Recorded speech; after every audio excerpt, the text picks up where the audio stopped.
सामाजिक विज्ञान के खंड क अनुभाग एक ऐतिहासिक एवं सांस्कृतिक विरासत इकाई 1 के अंतर्गत आधुनिक विश्व में वैचारिक क्रांति के अंतर्गत पुनर्जागरण काल पर हम आज चर्चा करेंगे। इससे संबंधित अत्यंत महत्वपूर्ण बहुविकल्पीय एवं अति लघु उत्तरीय प्रश्नों को इस वीडियो में हम साझा करेंगे।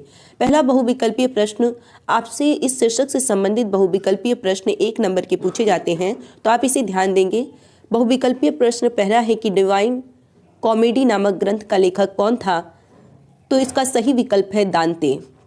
डिवाइन कॉमेडी नामक ग्रंथ का लेखक दांते था। अगला प्रश्न है कि किस देश में पुनर्जागरण सर्वप्रथम प्रारंभ हुआ, या यूरोप में पुनर्जागरण का आरंभ किस देश से हुआ? तो इन दोनों प्रश्नों के लिए एक उत्तर है इटली। यानी किस देश से पुनर्जागरण सर्वप्रथम प्रारंभ हुआ या यूरोप में पुनर्जागरण का आरंभ किस देश से हुआ? तो आप इसका उत्तर लिखेंगे इटली से। अगला प्रश्न है कि गुरुत्वाकर्षण के सिद्धांत का प्रतिपादक कौन था? तो चूंकि इस प्रश्न को आप बहुत भली प्रकार से जानते होंगे कि गुरुत्वाकर्षण के सिद्धांत का प्रतिपादक न्यूटन था। छापे खाने का आविष्कारक कौन था? तो आप लिखेंगे कि छापे खाने का आविष्कारक गुटनबर्ग था। अगला प्रश्न है कि दूरबीन का आविष्कार किसने किया, या दूरदर्शी का आविष्कारक कौन था, या टेलीस्कोप का आविष्कार किसने किया? तो इन तीनों प्रश्नों के लिए एक ही उत्तर है, दूरबीन का आविष्कार किसने किया? गैलीलियो ने।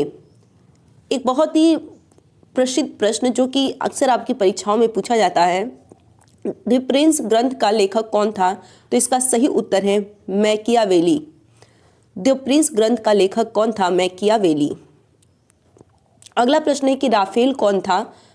चित्रकार, वैज्ञानिक, लेखक, कवि। तो इसका सही विकल्प है चित्रकार। पुनर्जागरण के प्रवर्तक के रूप में कौन जाने जाते हैं?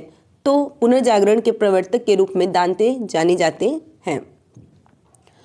अगला प्रश्न है कि शेक्सपियर किस देश का नागरिक था? तो आप इसका उत्तर लिखेंगे कि शेक्सपियर इंग्लैंड देश का नागरिक था। अगला प्रश्न है मैकियावेली द्वारा लिखित पुस्तक का नाम क्या था? तो आप इसका सही उत्तर लिखेंगे द प्रिंस।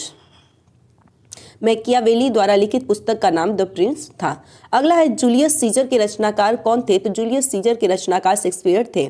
अगला प्रश्न है सेंट पॉल गिरजाघर स्थित है कहाँ पर? तो सेंट पॉल गिरजाघर स्थित लंदन में है। अगला प्रश्न है कि माइकल एंजिलो था एक माइकल एंजिलो एक चित्रकार था। अगला प्रश्न है यूटोपिया के रचनाकार कौन थे? तो आप इसका उत्तर लिखेंगे कि यूटोपिया के रचनाकार टॉमस मूर थे। अगला प्रश्न है लियोनार्डो दा विंची था एक चित्रकार। लियोनार्डो दा विंची एक चित्रकार था। अगला प्रश्न है कि टॉमस मूर की पुस्तक का नाम क्या है? तो आप इसका उत्तर लिखेंगे कि टॉमस मूर की पुस्तक का नाम यूटोपिया है। अगला प्रश्न है टॉमस मूर था एक महान, तो टॉमस मूर एक महान लेखक था। अगला प्रश्न है मोनालिसा का चित्रकार था, तो इसका उत्तर लिखेंगे कि मोनालिसा का चित्रकार लियोनार्डो दा विंची था। अब देखिए अति लघु उत्तरीय प्रश्न जो कि परीक्षाओं में 2 अंक के लिए दो अंक के पूछे जाते हैं आपसे, तो इस पर हम चर्चा कर लेते हैं। पहला प्रश्न जो कि इस प्रकार है कि पुनर्जागरण के 2 कारण लिखिए। पुनर्जागरण के 2 कारण क्या क्या थे? तो आप इसका उत्तर लिखेंगे धर्म युद्धों का प्रभाव और छापे खाने का आविष्कार। अगला प्रश्न है द आर्ट ऑफ वार किसकी रचना है? तो इसका सही विकल्प है द आर्ट ऑफ वार किसकी रचना है? तो आप उत्तर लिखेंगे मैकियावेली की। अगला प्रश्न है कुतुबनुमा का आविष्कारक कौन था? तो आप इसका विकल्प लिखेंगे कि कुतुबनुमा का आविष्कारक इटली का प्रसिद्ध यात्री मार्को पोलो था। अगला प्रश्न है कि डिवाइन कॉमेडी नामक पुस्तक का लेखक कौन था? तो इसका सही विकल्प होगा महान दार्शनिक दांते ने डिवाइन कॉमेडी की रचना की थी। डिवाइन कॉमेडी नामक पुस्तक के लेखक महान दार्शनिक दांते थे। अगला प्रश्न है कि पुनर्जागरण काल के किन्हीं 2 वैज्ञानिकों के नाम लिखिए। तो पुनर्जागरण काल के किन्हीं 2 वैज्ञानिक न्यूटन और गैलीलियो हैं। अगला प्रश्न है पुनर्जागरण काल की कोई 2 विशेषताएं लिखिए। तो आप इसका उत्तर लिखेंगे कि पुनर्जागरण काल की 2 विशेषताएं निम्नवत हैं। पहला, पुनर्जागरण के कारण कला को प्रोत्साहन दिया गया। दूसरा, पुनर्जागरण के परिणाम स्वरूप धार्मिक विषयों के स्थान पर विज्ञान, सौंदर्य शास्त्र, इतिहास, भूगोल जैसे विषयों का अध्ययन अध्यापन प्रारंभ हुआ। यानी पुनर्जागरण के चलते ही कला को प्रोत्साहन मिला। और दूसरा कारण कहता है कि पुनर्जागरण के परिणाम स्वरूप क्या हुआ कि धार्मिक विषयों के स्थान पर, यानी धार्मिक ही विषयों को नहीं बल्कि उसके स्थान पर विज्ञान, सौंदर्य शास्त्र, इतिहास, भूगोल जैसे विषयों का अध्ययन अध्यापन प्रारंभ हो गया।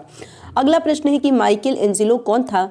उसकी किसी एक कृति का उल्लेख कीजिए। तो आप इसका उत्तर लिखेंगे कि माइकल एंजेलो इटली का प्रसिद्ध कलाकार था। द फॉल ऑफ मैन उसकी प्रसिद्ध कृति है। द फॉल ऑफ मैन उसकी प्रसिद्ध कृति है। अगला प्रश्न है कि आठवां प्रश्न है कि दांते कौन था। तो इसका उत्तर आप लिखेंगे दांते इटली का एक महान दार्शनिक एवं कवि था। अगला प्रश्न है कि गैलीलियो और न्यूटन किस देश के निवासी थे, विज्ञान के क्षेत्र में उनका क्या योगदान था। तो आप इसका उत्तर लिखेंगे कि गैलीलियो इटली एवं न्यूटन जर्मनी का निवासी था।